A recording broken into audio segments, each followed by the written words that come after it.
Ibu, bapak, saudari-saudara yang terkasih, secara khusus teman-teman muda, hari ini gereja merayakan hari Minggu Panggilan. Ngomong-ngomong soal Minggu Panggilan, siapa yang pernah dipanggil Tuhan? Ada? Jangan dulu ya, nanti gerejanya kosong. Bicara soal panggilan memang bukan serta-merta atau mau menggambarkan peristiwa yang langsung bahwa Tuhan memanggil Lorenzo, Alvin, Jason. Bukan seperti itu, melainkan perjalanan bagaimana seseorang menanggapi panggilan Tuhan juga melalui pengalaman-pengalaman manusiawi. Maka dari itu pada kesempatan ini saya mau menceritakan juga pengalaman saya, pengalaman manusiawi yang kemudian saya refleksikan, saya jalani dalam kerangka menjawab panggilan Tuhan untuk menjadi seorang imam diosesan. Tapi perjalanan panggilan setiap orang itu unik. Maka apa yang terjadi dalam diri saya mungkin berbeda dengan yang terjadi dalam pengalaman Romo Mikael dan juga pastor-pastor yang lain. Karena Tuhan itu memanggil unik satu persatu dengan namanya masing-masing. Pertama kali muncul keinginan untuk menjadi seorang imam dalam diri saya, itu terjadi ketika saya masih sangat kecil. Yaitu ketika saya kurang lebih sekitar kelas 2 SD. Berarti umur 8 tahun lah. Karena seingat saya waktu itu saya belum komuni pertama. Waktu itu ada misa lingkungan yang sekarang sedang dilarang karena pandemi. Misa lingkungan di tempat saya datang Romo Paroki. Romo Parokinya ini keren, berewokan, hitam. Jadi menurut saya yang keren itu yang berewokan dan hitam itu. Gagah dan jubahnya putih. Itulah pengalaman jatuh cinta pertama kali saya. Dari mata turun ke hati. Karena saya tertarik dengan sosok imam yang keren itu. Selain itu romonya juga ramah. Di lingkungan itu menyapa umat juga senang disapa. Dan juga saya termasuk yang disapa oleh Romo itu. Ditanya, kamu besok besar mau jadi apa? Ini ceritanya kamu jadi saya ya. Besok besar mau jadi apa? Lalu saya jawab langsung, pastor. Walaupun saya nggak tahu pastor itu tugasnya apa. Cuman saya lihat pastornya keren. Samalah kalau kita lihat pemain bola keren, pengen jadi pemain bola. Itulah pengalaman jatuh cinta secara visual dari fisiknya yang keren itu. Lalu setelah itu setelah komuni pertama langsung tidak lama-lama daftar menjadi Miss Dinar. Nah, Miss Dinar ini tahap penting ya. Miss Dinar tahap penting. Karena selama menjadi Miss Dinar saya merasa dekat dengan para romo. Saya bisa naik ke altar, ikut menyiapkan persembahan. Ketika di sakristi juga bisa ngobrol. Bahkan suatu kali kalau saya waktu itu Miss Dinar di Paroki Pandu. Kalau di Paroki Pandu itu Miss Dinar nggak bisa langsung tugas hari Minggu, harus mulai dari misa harian. Misa harian itu mulai jam kalau nggak salah 5:30 apa jam 6 dulu. Dan rumah saya itu sekitar setengah jam dari Pandu. Jadi saya berangkat jam 5 pagi nih supaya bisa tugas misa harian. Nah suatu ketika Romo almarhum Royakes itu melihat saya tugas sendirian di pagi hari itu. Lalu dia memberikan sisa anggur. Wah itu buat saya menyenangkan sekali gitu. Ngicipin dulu. Sekarang yang belum diberkatin, besok yang udah diberkatin. Sekarang juga sudah yang sudah diberkatin. Maka itu pengalaman yang membuat saya senang berada di sekitar altar. Bahkan dulu perjuangan untuk berangkat subuh-subuh. Dan itu orang tua saya mengantar gitu. Mengantar ke tempat naik angkot, terus saya naik angkot. Jadi umur berapa itu? 9, 10, saya naik angkot jam 5 pagi untuk bisa melayani ekaristi harian. Saya merasa itu bagian paling romantis dalam perjalanan panggilan saya karena perjuangannya. Tapi dulu karena anak kecil ya, jadi masih polos-polos saja udah berangkat. Yang penting bisa misa jam 5:30, terus lanjut sekolah. Setelah itu saya masuk SMP. Nah ini SMP ini masa-masa yang berbeda. Karena saya pindah sekolah, bukan SMP di Pandu lagi. Maka saya mulai males tugas Miss Dinar. Udah gak pernah tugas Miss Dinar. Mulai agak malas ke gereja. Jadi kalau zaman SMP itu ke gereja datang terakhir. Datang terakhir tuh udah hampir mulai baru datang, duduknya paling belakang. Nanti belum selesai misa, berkat, belum lagu penutup, kabur, main game ke warnet sama teman-teman. Selain itu, memang keinginan untuk menjadi pastor sempat hilang. Karena sudah punya cita-cita yang lain. Karena dulu saya hobi main basket, hobi ngeband. Maka itu yang saya hidupin itu, bukan lagi ketertarikan untuk menjadi seorang pastor. Nah, inilah jagonya Tuhan ya. Dia tahu siasat saya, tapi dia lebih jago lagi. Dia kirimkan seorang teman waktu saya kelas 3 SMP. Tot, katanya dulu kamu pernah mau jadi pastor. Ayo kita tes bareng. Wah, akhirnya saya jadi keinget lagi. Maka kami tes bersama berdua. Tes asal ya, bukan asal-asalan sih.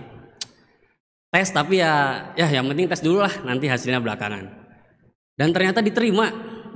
Nah, dalam perjalanan itu teman saya ini keluar, saya yang lanjut. Maka siasat Tuhan ini nggak ada yang tahu. Dalam perjalanan di seminari menengah, saya waktu itu menjalani seminari menengah di Mertoyudan di Magelang. Ini juga bukan sesuatu yang mudah. Memang awalnya mudah, senang berada di seminari itu. Lapangan sepak bolanya besar, lapangan basket, ada orkestra, ada semua minat bakat kita akan tersalur. Menurut saya, bagi saya itu tempat yang membuat saya nyaman berkreasi sebagai seorang seorang seminaris. Tetapi ada titik di mana di tahun ketiga itu saya merasa ragu-ragu juga. Tahun ketiga itu kalau di sana kelas 2 SMA. Karena salah satu kendalanya adalah waktu itu saya tuh nggak pinter-pinter ya. Jadi waktu di kelas 2 itu SMA itu saya milih masuk kelas IPA. Keren kan, udah masuk kelas IPA. Di sana itu kelas IPA isinya 13 orang. Nah, saya itu ranking 13 di kelas IPA itu. Pas naik ke kelas 3, muridnya berkurang karena ada yang mengundurkan diri. Jadi 8 orang. Nah, saya ranking 8. Jadi lumayan meningkat dari ranking 13 ke ranking 8. Peningkatan. Maka ada keraguan, apakah benar, apakah saya mampu ya untuk melanjutkan. Nanti kalau suruh kuliah filsafat, teologi gimana ya nanti? Ternyata waktu selesai kuliah filsafat dan top di Tasikmalaya, ternyata saya malah dikirim untuk belajar di Italia. Nah, ketika dikirim belajar ke Italia itu saya mikir, ini Bapak Uskup bener apa enggak milih saya ya? Melihat lagi pengalaman saya waktu itu selalu juru kunci di kelas. Tapi itu tadi hebatnya Tuhan itu melampaui itu. Nggak cuma dikirim ke Italia, saya bisa menyelesaikannya. Dan kalau saya merenungkan pengalaman belajar di Italia itu memang kalau bukan Tuhan yang berkehendak, sia-sialah manusia bekerja. Itu memang karya Tuhan ya. Dosen-dosen ketika ujian, karena ujiannya itu selalu 1 lawan 1, tanya jawab gini ujiannya. Itu selalu ada aja kata yang bisa keluar walaupun pada malamnya udah siap belajar. Ini nggak bisa. Tapi ya itu, Tuhan itu memberikan kekuatan yang memampukan saya sehingga selesai. Pengalaman itu menjadi pengalaman panggilan yang saya merasa bahwa menjadi seorang imam itu bukan cuma kehendak dari saya, tapi memang Tuhan sendiri yang sudah mengatur dan mengarahkan. Walaupun saya sendiri merasa, pantas nggak ya? Kalau bertanya pantas ya memang nggak ada yang pantas. Tapi bahwa Tuhan berkehendak itu hal yang lain. Maka ketika merasa ragu seperti itu, merasa tidak pantas itu, lalu saya menemukan sebuah lagu. Saya nyanyi ya. Rasa-rasanya Tuhan mau bilang, aku mau mendampingi dirimu, aku mau cintai kekuranganmu, selalu bersedia bahagiakanmu, apapun terjadi,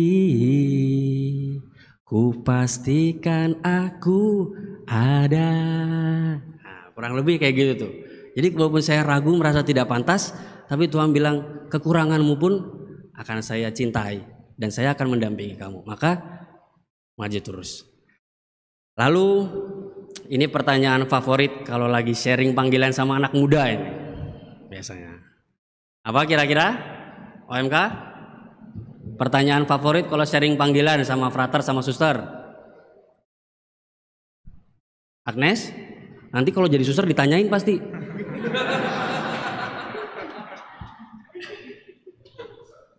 Pertanyaan favorit ketika sharing sama anak muda adalah, frater, suster, pernah nggak sih seneng sama lawan jenis? Wah ini pasti favorit ini, wah ramai pasti. Padahal frater sama suster udah adus ya, orang deg-degan. Pengalaman seperti yang tadi saya bilang, bahwa Allah itu memanggil bukan serta-merta dengan cara yang rohani saja, tetapi melalui pengalaman manusiawi. Maka ketika saya merasakan suka pada teman perempuan, itu adalah pengalaman manusiawi yang harus saya terima juga. Dalam relasi dengan perempuan itu, saya belajar banyak tentang berelasi, tentang mencintai. Ini yang saya bawa sampai sekarang. Bahwa saya tahu rasanya, oh gini toh kalau diperhatikan oleh orang lain. Oh begini toh kalau saya mau berkorban demi orang lain akan merasa dicintai. Dan itu juga yang saya pelajari ketika sampai pada titik saat ini. Bagaimana saya belajar mencintai hal yang lebih besar, mencintai gereja. Saya sering bertanya, apakah saya sudah cinta betul sama gereja? Apakah saya sudah memperhatikan orang-orang yang saya layani? Apakah saya mau berkorban juga untuk mereka? Maka pengalaman manusiawi itu kalau direnungkan, direfleksikan dalam pengalaman dengan Allah, akan terdengar juga Allah yang memanggil. Jadi missioner-missioner ini OMK jangan takut kalau udah pernah pacaran. Itu tidak menghalangi kalian untuk menjadi pastor atau suster. Dengarkan bahwa dalam pengalaman relasi itu Allah juga memanggil, mengajari kita hal yang paling mendasar adalah cinta. Bahwa menjadi seorang selibat pun harus memiliki cinta. Cinta itu kekuatan energi yang besar.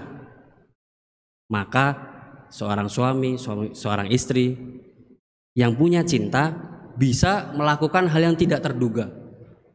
Bertahan dalam pernikahan itu kalau nggak pakai cinta, Bapak Ibu, pahit.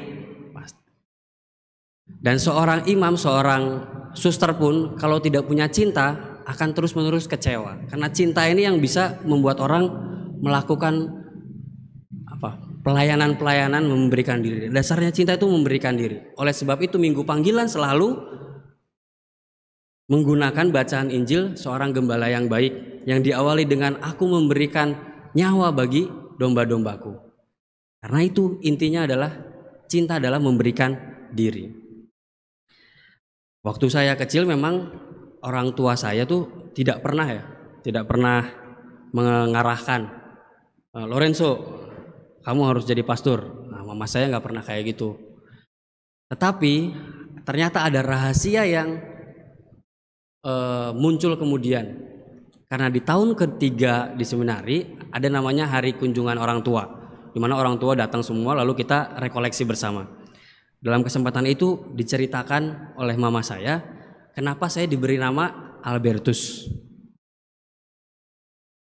Karena orang tua saya itu memang bukan orang tua yang sangat mencari tahu santo-santa ini karyanya apa. Tetapi kepikiran nama Albertus itu karena dulu uskup pertama di Indonesia adalah Albertus Sugio Pranoto. Nah itu saya baru tahu waktu saya di seminari menengah. Jadi saya merasa ini hebatnya Tuhan lagi nih. Sebelum saya kepengen, dia sudah menanamkan investasi dulu di orang tua saya.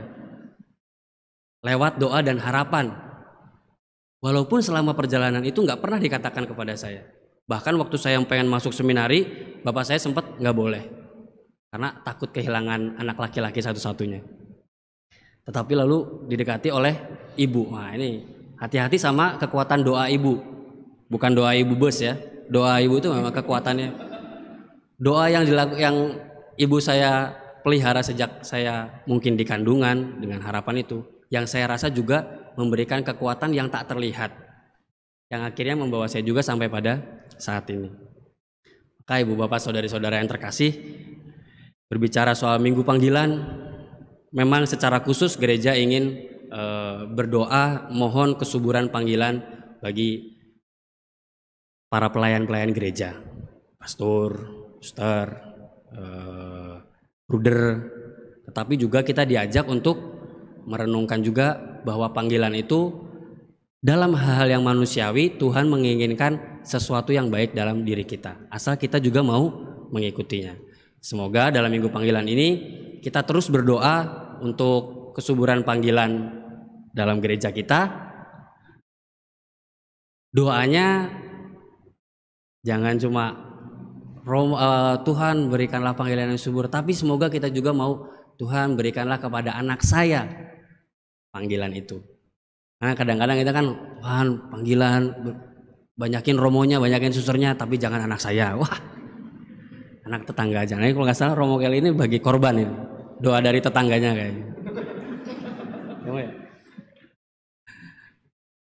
Maka ibu bapak sekali lagi saya mohon, saya mengajak kita semua berdoa bagi mereka yang sudah menjalani supaya diberi kekuatan untuk semakin mencintai, memberikan dirinya bagi pelayanan gereja.